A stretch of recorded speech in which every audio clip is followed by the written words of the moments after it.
Convido você a abrir a sua Bíblia no Evangelho de Mateus. Nós já lemos esse texto hoje, mas apenas versículo 33 do capítulo 6. Este é um dos textos mais conhecidos.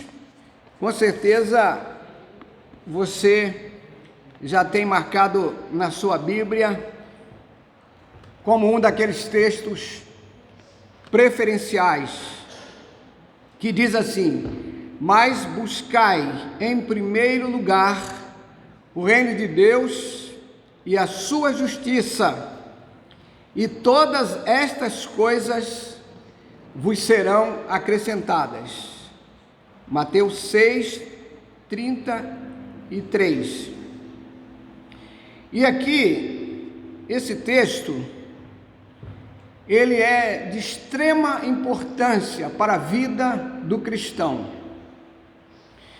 E é importante a gente conhecer toda a informação que a Bíblia nos traz e a gente ter um entendimento sem nenhuma sombra de dúvida, um entendimento com grande profundidade sobre esse assunto que trata do reino de Deus. Por que isso? Porque estamos vivendo alguns dias muito complicados. Esta realidade da igreja dos dias de hoje, que a gente vê em grande urgência na mídia, de um modo geral, na igreja, conhecido como igreja eletrônica, e também é divulgado nos canais, também de YouTube, pela mídia em geral. O que a gente percebe é que o reino que é ensinado, que muita gente corre atrás, esse reino está preocupado com aparências, em condições de poder, de conquistas. Ou seja, ele é muito focado pelo lado econômico. E hoje a gente sabe que muitas pessoas procuram as igrejas de um modo geral, porque essas pessoas pensam que ali vão encontrar vantagens. É aquela famosa frase que é conhecida como a lei de Gerson: levar vantagem em tudo. Se você for para a igreja, você não terá mais problemas.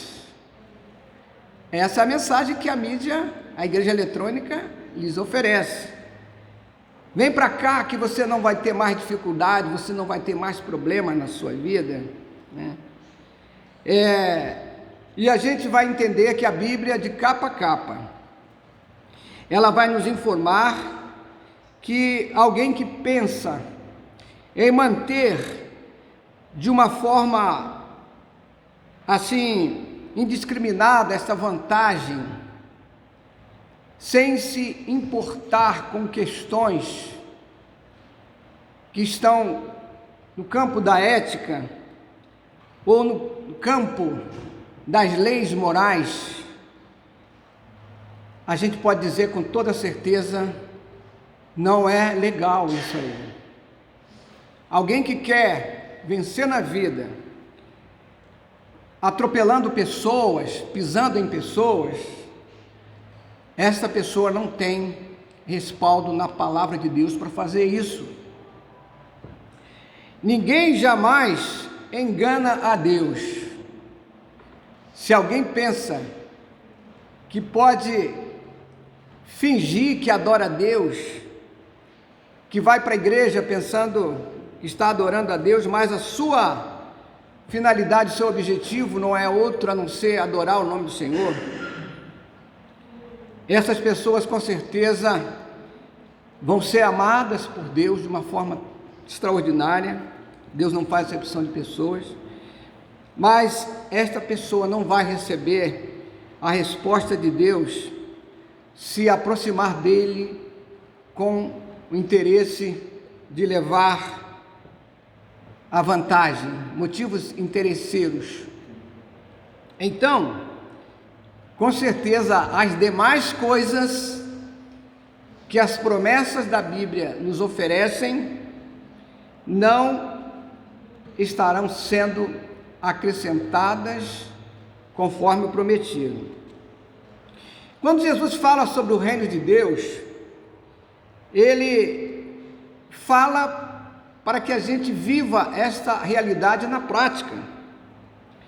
Então a gente precisa fazer uma avaliação da nossa vida sobre o que a gente pensa e como a gente age como cidadãos do reino de Deus. E aí, pelo menos 3 perguntas eu fiz aqui para mim mesmo. Quem sou eu nesse reino de Deus? Eu estou cumprindo o meu papel como cidadão do reino? Ou estou buscando alguma vantagem ao vir para esse reino? E aí, se a gente for entrar fazendo uma pesquisa na Bíblia, desde o Antigo Testamento, a gente vai descobrir o que Deus deseja, o que Deus espera de cada um de nós. Quando Deus falou com Moisés, lá no Monte Sinai, em Êxodo, capítulo 19, versículo 6, Deus diz assim para Moisés: vocês serão para mim um reino de sacerdotes, uma nação santa. Essas são as palavras que você, Moisés, dirá aos israelitas. A proposta é que Israel devia constituir-se um reino do Senhor. Pessoas que deveriam estar reconhecendo o Senhor como Rei absoluto, o Rei Todo-Poderoso. E como sacerdote, devia estar totalmente consagrado ao serviço do Senhor. Uma nação santa, ou seja, separada com um objetivo específico. E aí a gente pode entender que o povo de Deus, tanto individual quanto coletivamente, como igreja, deve ser consagrado para cumprir a vontade do Senhor como Ele propõe. Ou seja, a vontade do Senhor sempre deve ser soberana na nossa vida. Números capítulo 24, versículo 7, na parte B, aí tem promessa: o seu reino será exaltado. É uma profecia de um reino próspero, apontando para um futuro que lhes daria esperança. Você sabe que o livro de Números apresenta um relatório de uma caminhada de 38 anos pelo deserto, em que Israel peregrinou. Isso após a promulgação da aliança do Sinai. Meus irmãos, é impressionante como Deus orientou de uma forma muito clara o seu povo para que fossem bem-sucedidos por onde quer que estivessem. Era uma promessa. Orientações claras, objetivas, para que dali nascesse o futuro rei que deveria estar em sintonia com o Pai. E na verdade, o povo de Israel não entendeu muito bem essa proposta. Em Deuteronômio 17, capítulo 17, versículo 18, diz assim: quando subir ao trono do seu reino, mandará escrever num rolo, para o seu uso pessoal, uma cópia da lei que está aos cuidados dos sacerdotes e levitas, para que não desviassem, não saísse do foco.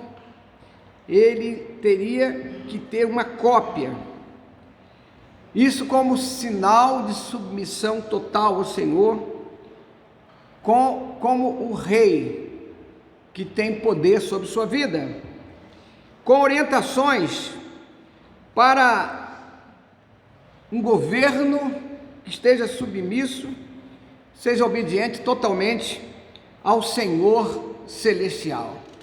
Esta é a proposta de Deus para a nação de Israel e também, em extensão, para todo o seu povo. Quando você chega no livro de Salmos, Salmo 145, versículo 13, fala o seguinte sobre o reino de Deus. O assunto é o reino de Deus, onde está o que é, como eu estou nesse reino. E aqui no Salmo 145, 13, diz assim: o teu reino é eterno, e o teu domínio permanece de geração em geração. O Senhor é fiel em todas as suas promessas, e Ele é bondoso em tudo que faz, e santo em todas as suas obras. Que privilégio está inserido nesse reino, irmãos. Isso não tem preço, não tem preço. E também não tem como a gente avaliar de quanto é importante isso aí. No Evangelho de Mateus, o capítulo 13, versículo 44 e 45, Jesus ele dá uma ideia muito clara o que ele pensava sobre a questão do reino de Deus e também o desejo que a gente tivesse essa compreensão. Jesus então ele fala, Mateus 13, 44 e 45, sobre o valor, sobre a importância do reino de Deus, quando ele usou as parábolas do tesouro escondido e da pérola de grande valor. Ele diz assim: o reino dos céus é como um tesouro escondido no campo. Certo homem, tendo-o encontrado, escondeu-o de novo, e então, cheio de alegria, foi, vendeu tudo o que tinha e comprou aquele campo. Porque ele comprou aquele campo que tinha um tesouro de valor imensurável. E ele vendeu o quê? Tudo o que tinha para adquirir aquele campo. Mateus 13, 45. Jesus diz: o reino dos céus também é como um negociante que procura pérolas preciosas. Encontrando uma pérola de grande valor, foi, vendeu tudo o que tinha e a comprou. Você está sentindo, irmão, o que é isso? Essas duas parábolas, elas vão ensinar, na verdade, a mesma coisa, a mesma verdade. O reino tem tanto valor, um valor tão grandioso, que a pessoa deve estar disposta a abrir mão de tudo o que possui para obter, para estar inserido nesse reino. Jesus aqui não estava dando a entender de forma alguma que a pessoa pode comprar o reino de Deus com dinheiro ou com boas obras, de forma alguma. O que Jesus quer dizer com estas comparações sobre o reino é que é de valor imensurável, incomparável. Não tem como avaliar, né, a grandiosidade desse reino. Evangelho de Mateus, capítulo 16, versículo 28, fala do Senhor Jesus no seu reino.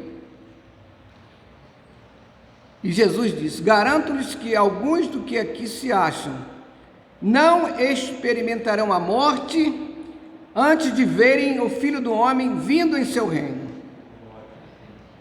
E o Evangelho de Marcos, capítulo 9, versículo 1, vai interpretar essa colocação. O reino de Deus chegou com poder. O reino de Deus tem um poder que a gente não tem ideia. E aqui a gente tem os estágios da revelação do reino de Deus quando foram implantados. A primeira manifestação de grandiosidade foi no momento da transfiguração de Jesus, lá em Mateus 17, versículo de 1 a 9. E ali foi mostrado que seria uma revelação de glória do Filho de Deus. Em segundo lugar, a ressurreição de Cristo foi algo maravilhoso. Ele conseguiu vencer o maior inimigo do ser humano, que é a morte. Jesus morreu, mas ele venceu a morte. E no dia de Pentecostes foi feito algo espetacular, que foi a descida do Espírito Santo. Depois disso, já o reino implantado, veio a destruição de Jerusalém. Ali foi de uma forma muito transparente, foi mostrado que o mundo estava em uma outra fase, em um outro período, quando Jerusalém foi destruída e as pessoas adentraram no templo e disseram: aqui Deus vai proteger, e aquele templo foi destruído, cheio de pessoas dentro, e ali o sangue daquelas pessoas foram derramadas na destruição do templo, mostrando que uma nova fase estava sendo inaugurada. O reino de Deus estava sendo implantado, agora não mais num símbolo de uma arca, não mais na figura representativa do templo, mas sim agora o reino de Deus estaria implantado dentro de cada um que aceita Jesus. Amém, irmãos? Olha, se você entender isso, você, posso garantir, você vai mudar a sua mente. Você não vai pensar que existem igrejas que têm mais poder do que a outra. Você não vai sair de um lugar para outro porque lá uma pessoa pula mais alto ou ora um pouco mais forte, porque agora o reino de Deus está dentro de você. Se não estiver, você pode andar perambulando por aí procurando igreja, você não vai encontrar aquilo que você vai encontrar só em Jesus quando entrega a sua vida. E algo também está sendo estabelecido: a segunda vinda de Jesus, com tudo que se associa a ela. O fato da transfiguração, que foi ali demonstrada na presença de alguns apóstolos, discípulos, vai sugerir que o cumprimento desta profecia estava sendo representado ali. E não há nenhuma dúvida de que o reino de Deus está implantado no mundo. Estágio após estágio foram sendo vencidos e o estabelecimento do reino de Deus está entre nós. Isso é glorioso. Em Atos capítulo 28, versículo 23, quando Paulo prega em Roma, ele faz uma bela explanação do reino de Deus. E ele vai mostrar ali para o povo judeu que eles estavam enganados com uma esperança judaica para o reino que eles esperavam de um Messias conquistador. E eles acreditavam que através das profecias do Antigo Testamento, Paulo então vai corrigir essa falsa ideia, conceito errado de que o Messias seria um agente político ou guerreiro. Jesus, ele vem trazer algo novo para nossas vidas. E aqui, no livro de Romanos, capítulo 14, versículo 17, Romanos 14, 17, Paulo fornece um paralelo com o Sermão do Monte, sobre comida e bebida. Mateus 6, 31. E é onde ele diz: não vos inquieteis, dizendo, que comeremos, que beberemos, ou com que nos vestiremos? Bem-aventurados que têm fome e sede de justiça, porque serão fartos. Mateus 5, versículo 6. Romanos 14, 17. O reino de Deus não é comida, não é bebida, mas justiça, paz e alegria no Espírito Santo. É verdade, é isso. Romanos 14, 17 fala claramente sobre isso. E aí, se você é uma daquelas pessoas que anda preocupado, assustado com algumas questões banais, é porque deixou desapercebida a essência, a grandiosidade do viver cristão: justiça, o viver em retidão. E a gente vai descobrir que o apóstolo Paulo, ele ensinou muitas vezes sobre essa questão da dimensão moral e ética da vida cristã. E ele faz aí em várias cartas, ele menciona isso aí. Então, a gente precisa perceber que se você quer estar bem na vida, você precisa estar totalmente inserido no reino de Deus e buscar na sua vida alegria no Espírito Santo. Alegria que é dada pelo Espírito Santo de Deus, que traz em extensão a paz de Deus, não meramente um sentimento subjetivo, mas uma paz interior, uma paz de espírito, sobretudo uma posição bem objetiva nessa nova fase desse relacionamento com Deus. Em João capítulo 3, versículo 3 e versículo 5, Jesus teve um encontro maravilhoso com um personagem conhecido como Nicodemos. E Jesus então fez uma orientação, como entrar no reino de Deus. E está muito claro aqui, olha, ninguém pode ver o reino de Deus se não nascer de novo. No original significa nascer do alto, nascer de cima, da obra de Jesus como Redentor vindo com essa missão. Evangelho de João, capítulo 3, versículo 5. Respondeu Jesus: digo-lhe a verdade, ninguém pode entrar no reino de Deus se não nascer da água e do Espírito. Cristo, ele então faz essa declaração que sem a implantação da vida do Espírito Santo, você não estará no reino de Deus. E são profecias que vêm do Antigo Testamento.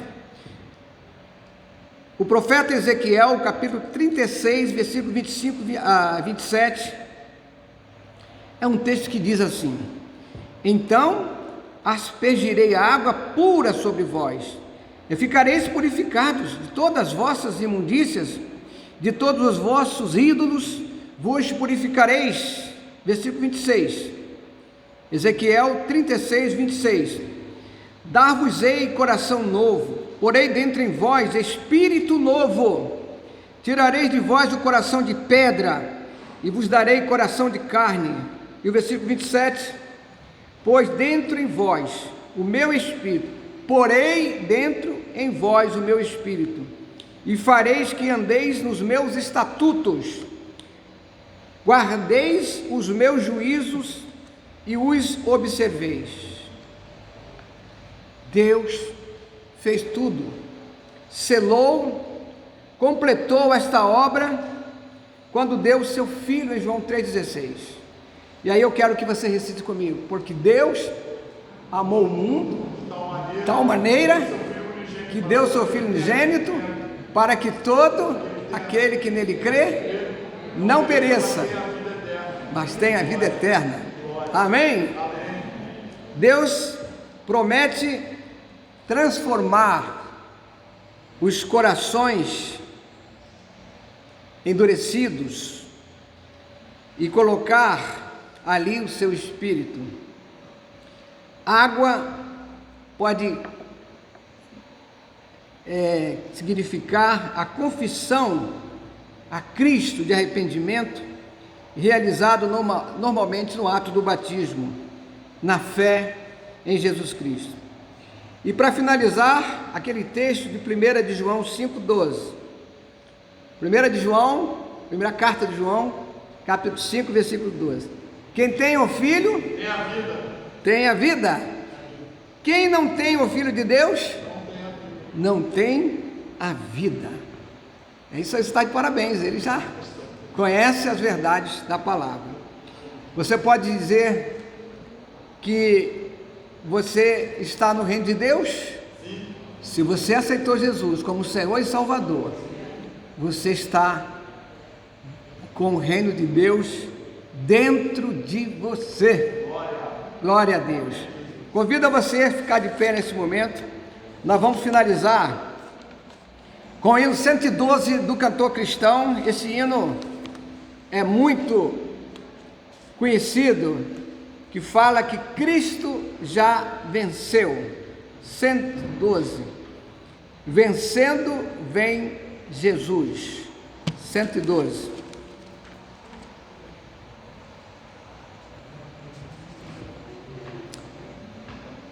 Dizer também que você, logo a seguir, está convidado a participar da escola bíblica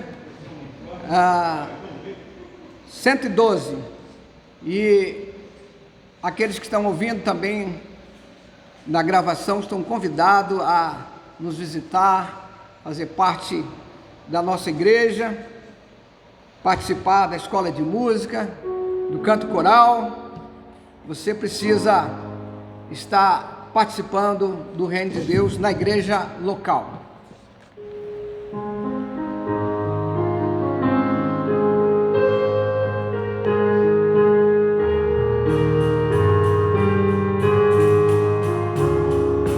Já refúgio a glória eterna de Jesus, o Rei dos Reis. Breve os reis desse mundo seguirão a sua lei, os sinais da sua lei, mas se mostram cada vez, vencendo bem Jesus. Glória, glória, aleluia.